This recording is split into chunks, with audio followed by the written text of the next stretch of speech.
one of the smart things I ever did was Alan and his secretary that he had at the time, and I was working in the office part-time. I was also working for Allstate as a claims adjuster because I had the experience on the other side.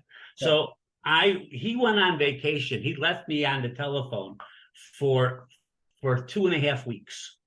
Okay. And she left too. So I was alone. Well, believe it or not, in the 2.5 weeks, I booked and they stuck 56 jobs. Wow. Okay. This is gospel truth. Yeah. 56 jobs, and I didn't put my name on any of them. I gave them all to him, to Alan, and Alan decided which ones he would give to me.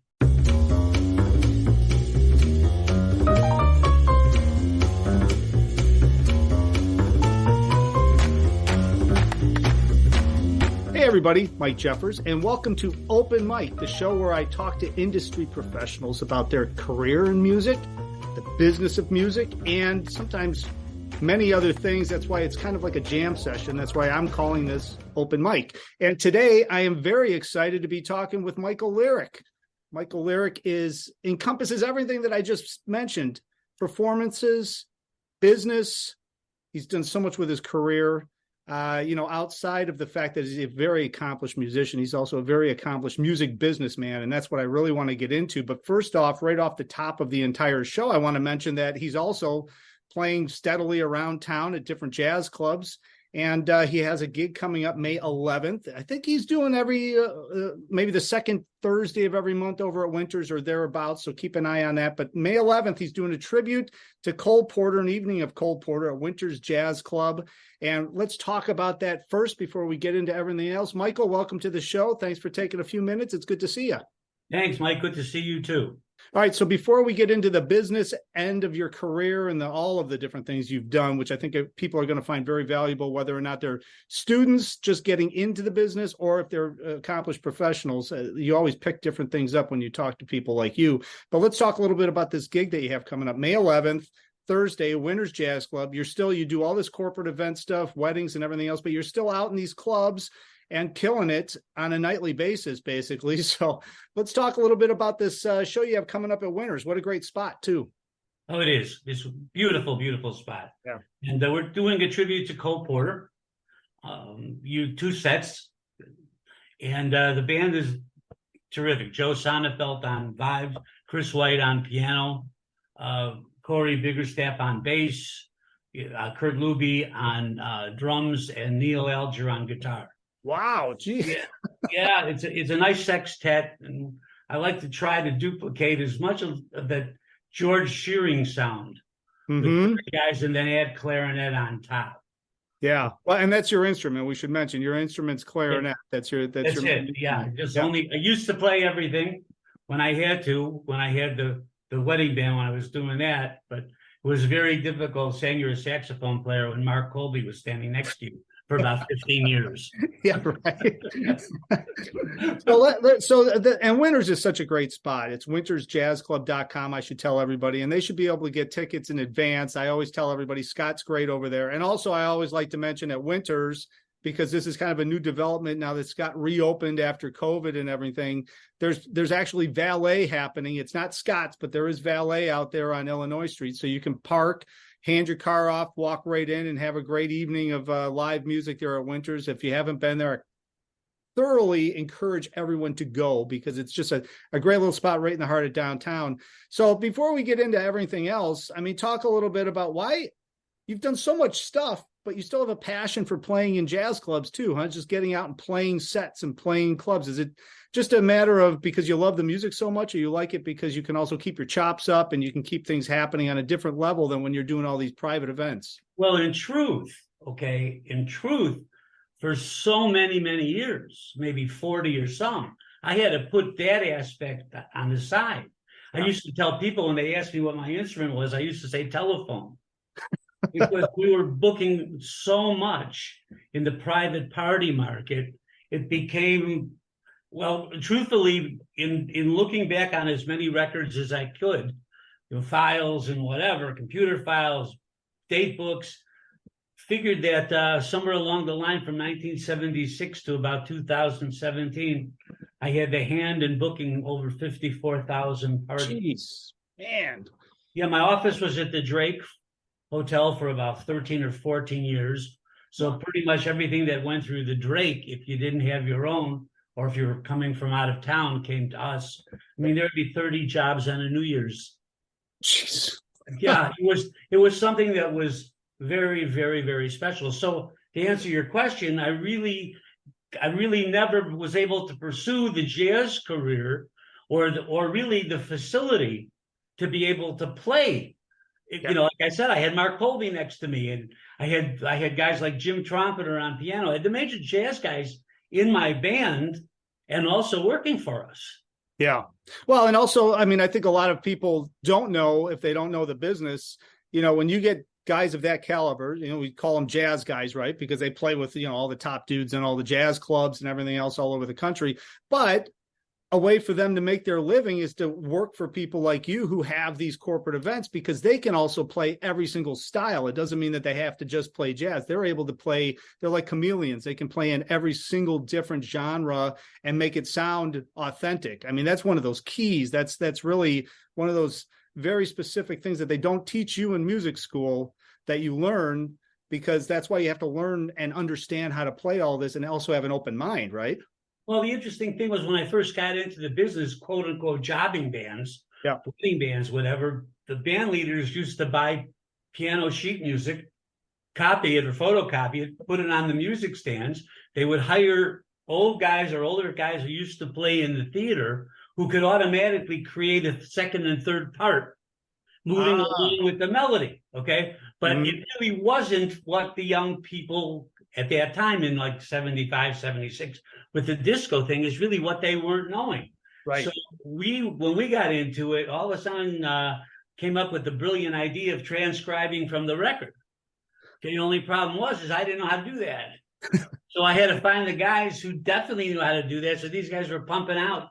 I still have about in the locker about 70 disco charts that go all the way back from 1976. But what happened was people would hear the band and they say, "Hey, wait a minute, this is sounding like the recording." Right. That helped to boost the jobs, and especially in the era of bar mitzvahs, when kids were going to fortnightlies and learning how to dance. Yeah. They couldn't wait to get to the parties to show what they learned. So it was like all the slam dunk. All right. So, you know, you brought up bar mitzvahs, and I think that let's do a little background on this, because I think there's a lot of people, even musicians, young musicians, you know, I don't know, 30, 40-year-old musicians that don't understand all of the different events and parties that used to happen and still do happen. There's only a certain number of people that actually still get those calls. But back then, I mean, as somebody like you, how did you decide? Because on your bio, it says that you specifically didn't worry about becoming a star. You wanted to create a band, be a band leader. You never worked as a sideman. You wanted to be a band leader, run your own band, and work with private events, corporate events, weddings, things like that, the private industry. Is it because you saw a niche there? Is it because you had a mentor somewhere that sparked your interest into that? Because, you know, like even if you went to music school, they don't talk about that kind of stuff in music school. So how did you figure that out? And what was your passion about that? Well, the fact is it was the business.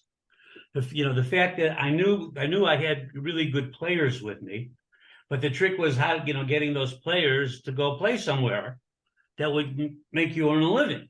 Right. Okay, or let you earn a living per se. And so what I did was I was able to foster a business attitude, because what I realized was, which is different today, totally different today. As a matter of fact, it's one of the reasons why I retired from that end of it. People would call you as you're starting to build a reputation. Somebody heard you this place, next person would call you. And in those days, and maybe it's still the same, only it's probably more for DJs, people got bar and bat mitzvah dates 2 years in advance. Wow. So if you were coming on, you were getting called from people from all these different synagogues for dates, afternoon, evenings. We would do 4 in a weekend. Wow. Okay? And so what that did was that where you were 2 years in advance, okay? And created deposits, created cash flow, created work. Plus, you were playing more contemporary music. Okay, so you weren't really stuck in an old generation of what jobbing bands did. Right.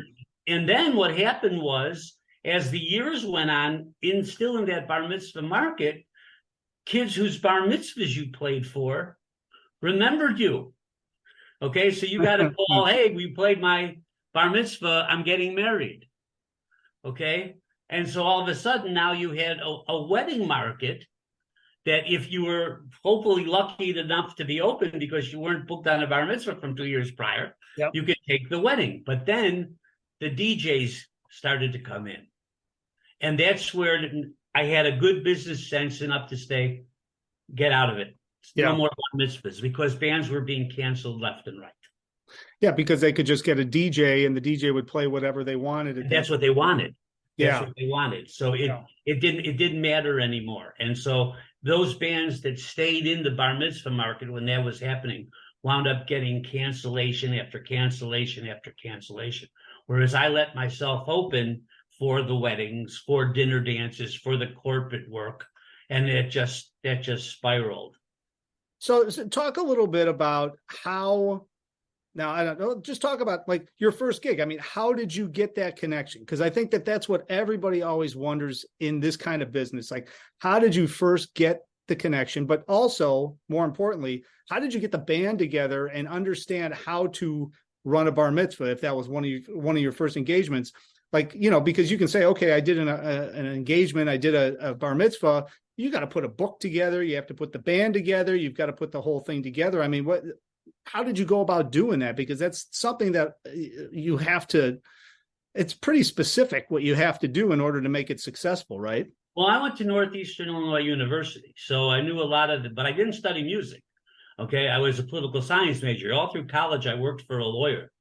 Okay. So working for a lawyer, because my mother wanted a lawyer, that didn't happen. What I learned was, and this stayed with me, the people who I was dealing with there, when they were negotiating cases and whatever, they really didn't want to hear what the other side had to say. Okay, they were focused on one thing, and that was getting the dollar that they wanted. Okay, right. They didn't really care about the fact that the guy might not have been as injured as they had a specific thing in mind. And what happened was, so we were playing, guys from Northeastern, and I wound up. I did two things. I got very lucky. Two ways. There used to be a restaurant called Grassfields on Ridge. It's long gone, but they opened up a lounge. And I went in there because I had a quartet, and I went in there because this was the first thing. And having had that experience of knowing how to BS a little bit from where I worked, I walked in, the guy, I still remember his name, Jim Racino, and this was 50 years ago. I went in there and he said, "What's your name?" I said, "Stan Getz." He said, "Now, how am I going to put Stan Getz on a marquee?" I said, "I don't know. It's my name." So he said, "Well, what else can we do?" I said, "All right, you can put Michael Lerich up there." And we became really good friends. We got the job on the weekends. And then I got the job that really helped me the most. I got Fridays and Saturday nights at the Officers Club at Glenview Naval Air Base. $40 a guy. Okay. Yeah. Now, the rub of the story was that was the place where I learned to be bad. Okay. We had sheet music and stuff flying all over the place. Okay. But I learned, and then I met my old partner, who I'm still close to, a fellow by the name of Alan Kay. And I met him, and we were both playing different jobs at Highland Park Country Club. And we got together, and I had a lot more free time than he did. He was really starting to roll at that time. So I would go with him on a weekend. Okay. I'd help carry his stuff in. I didn't want to play. I just wanted to watch how he timed and paced the party. That was a big thing. Timing and pacing a party. And virtually everything, Mike, was medleys. Everything was medleys. There wasn't breaks. Keep them dancing, right? You just keep them dancing. Absolutely. Until you're told not to. Yeah. Okay. And then by working with him, I met a fellow by the name of Stanley Horwich, who owned a company called Weddings Incorporated. They were a wedding consultant firm. Mm-hmm. And the first job that I had with him in 1975, before he would trust putting me on a job here in Chicago, he wound up booking a job in Columbus, Ohio, where we played opposite the Tommy Dorsey band. Oh, We had to take a bus out there, but he heard us, and we were good. We were good, and so he started using us. All right, and then one of the smart things I ever did was Alan and his secretary that he had at the time, and I was working in the office part-time. I was also working for Allstate as a claims adjuster because I had the experience on the other side. So he went on vacation. He left me on the telephone for 2.5 weeks. Okay. And she left too. So I was alone. Well, believe it or not, in the 2.5 weeks, I booked and they stuck 56 jobs. wow. Okay. This is gospel truth. Yeah. 56 jobs, and I didn't put my name on any of them. I gave them all to him, to Alan, and Alan decided which ones he would give to me. Mm-hmm. And I was, 22, 23 years old. So I had all the time in the world, basically. I left Allstate in 76, went in there full time for the massive sum of $75 a week to work in the office, about 10 hours a day or more. Yep. And everything just started to roll. I know that in 1981, we did over 1,800 parties because we started getting all these other bands and band leaders working for us. Yeah. We brought them in. Well, and that's what happens, right? Because all of a sudden word of mouth gets going and everybody has to have Alan Kay, right? I mean, they all just start calling. And then Alan would say, I've got Michael because I can't be there. And then Michael would say, I've got, Joe Blow because I can't be there. And one thing led to another, but the thing was, if I can jump ahead, okay, sidemen who came into the business as leaders, who really had no business experience, basically did a lot of harm. Okay. And especially in the days of the cassettes. See, I never in my career ever sent out a cassette, a promo package, or let anybody come hear me throughout my whole career. Because I figured people are calling you based on your reputation. Okay. They heard about you. And if somebody said they heard you were good, that's why they're calling.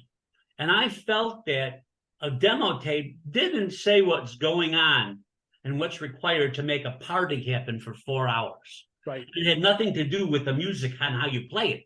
It's what you see out there and how you keep them there with what you're going to play. Yep.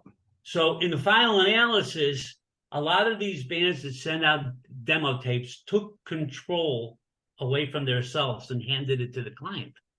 They would send a demo tape, they'd put the job on hold. Okay, which I never did either.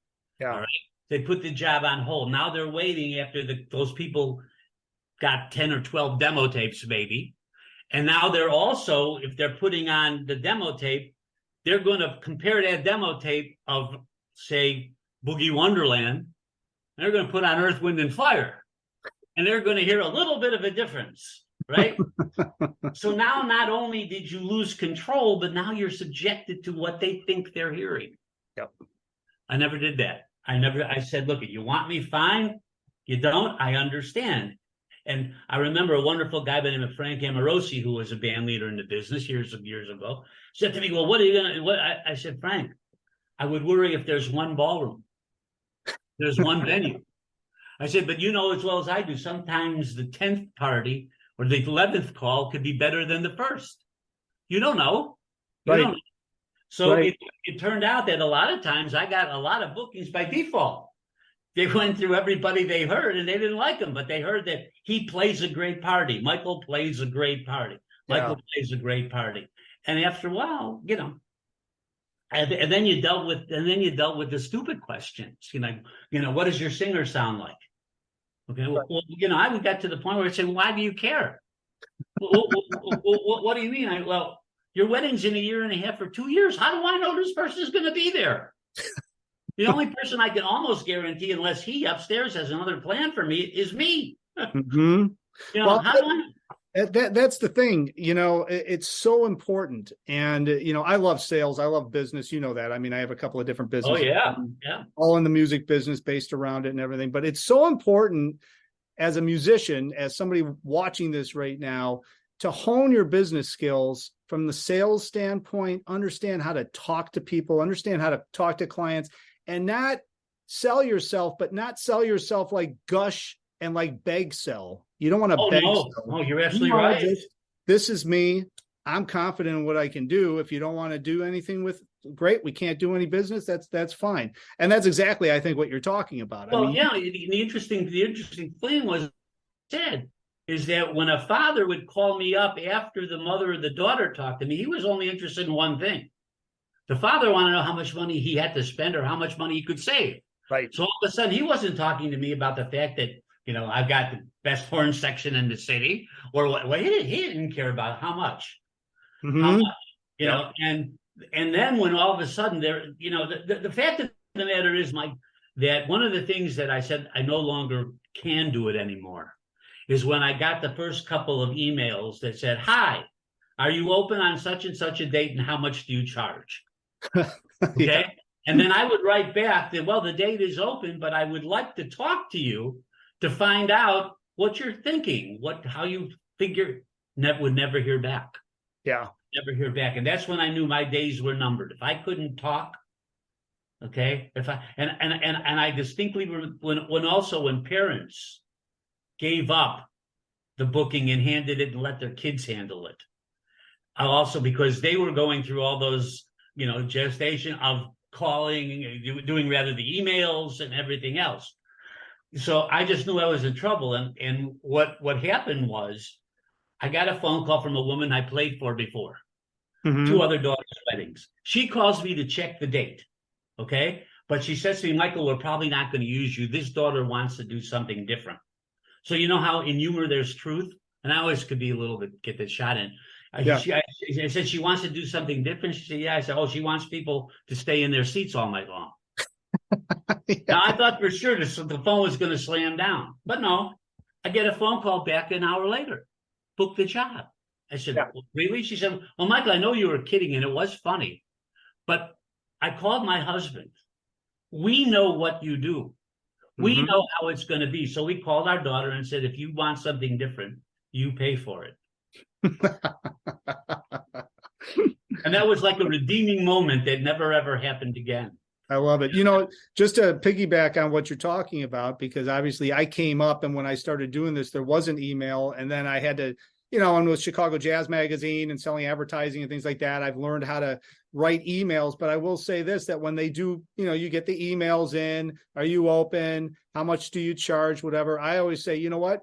The date's open. I have a couple of questions. I need all these details and everything. It might be easier just to touch base on the phone. So I give them a list of stuff, mm-hmm. and nobody wants to answer all those questions. So then, of course, I can I get them on the phone. And once I get them on the phone, really, I know exactly what they're looking for. And I basically just confirm with them, probably a lot. I wasn't that smart. I was pretty smart, but I wasn't that smart, But also it was really getting time for me. Sure.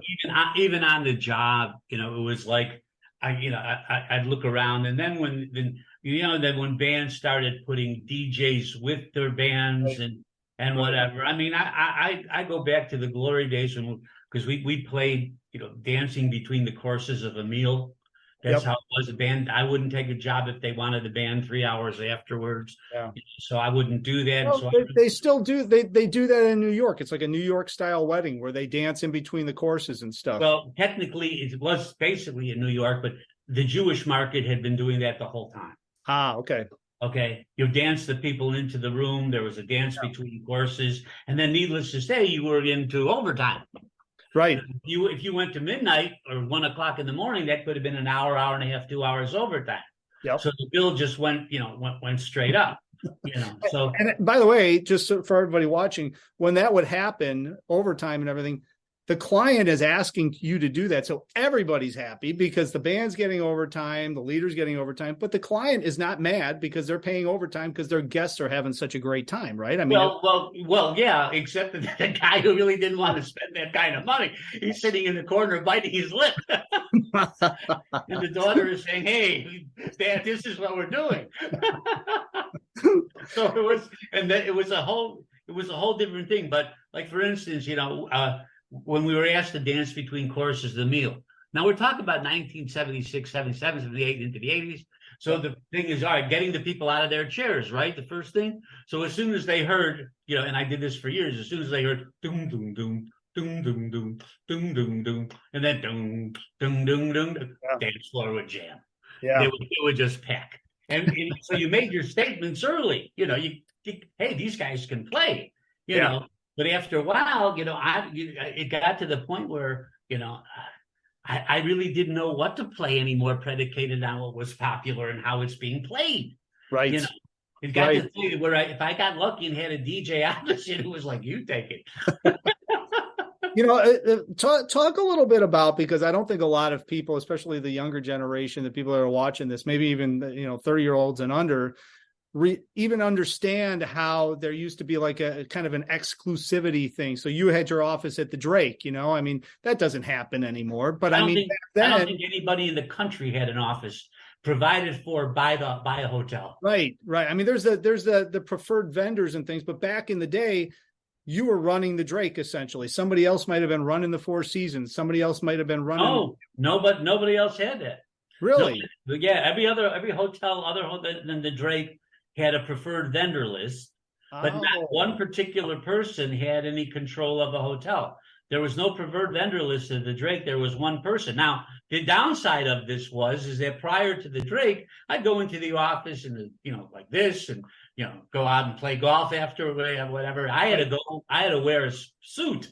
I was sitting in a suit every day, working normal hours, while Ellen and Jack Kramer, my other partner, they were having a good time. I was sitting there, but the amount of volume, the amount of volume, and I met so many wonderful corporate people that the fellow who was head of Corning Glass, his events took us all over the country. Yeah. Okay. Yeah. I mean, he just became a friend. So all of a sudden, not only are we booking that, and then I met over the course of time the gal who became the event planner and manager for Richard Driehaus. Okay, his property in Lake Geneva. Yeah. Okay, and that turned into every year. The July party usually had 3 orchestras playing shows that we developed, 3 25-piece orchestras, a 15-piece orchestra playing bands, singers. It turned into an uncontrolled monolith for 10 years. all because she used to work she knew someone who worked at the Drake. Yeah. And that guy introduced me to her. Yeah. She's a marvelous event planner. Her name is Tracy Boward. Okay. I've heard that name. I've heard that name for sure. All right, so I should mention michaellerich.com. Of course, everything's being linked up down below, and let's wrap this up by telling everybody. Excuse me for interrupting, Mike, but the LerichJazzGroup.com. LerichJazzGroup.com. Yeah, because michaellerich.com is the party business, and that's virtually non-existent. What I do is if I get calls from people who I've worked for before. Oh yeah, referral. Maybe or whatever. But the business has changed. Yeah. Especially for me. That's why I'm out. So LerichJazzGroup.com. That's where we'll send everybody over. And of course, May 11th, Thursday, 7:30 and 9:30 p.m. at Winters Jazz Club, wintersjazzclub.com. Of course, it's 465 North McClurg Court, right? McClurg in Illinois. And as I said before, there's valet parking now. Scott's got a great thing happening. So go support him. You can buy tickets in advance. And go say hi to Michael now that you know his backstory and you know everything. I'm sure he's always willing to talk to everybody, and it's always a fun time hanging with him and everything. Yeah, we just did the Highland Park High School Focus on the Arts. Oh, yeah. And that was wonderful talking to the kids and whatever. Because like I say, my playing was put on the back burner for many, many, many years. So once I decided that I wanted out of this, I just took that clarinet and practiced 8-9 hours a day.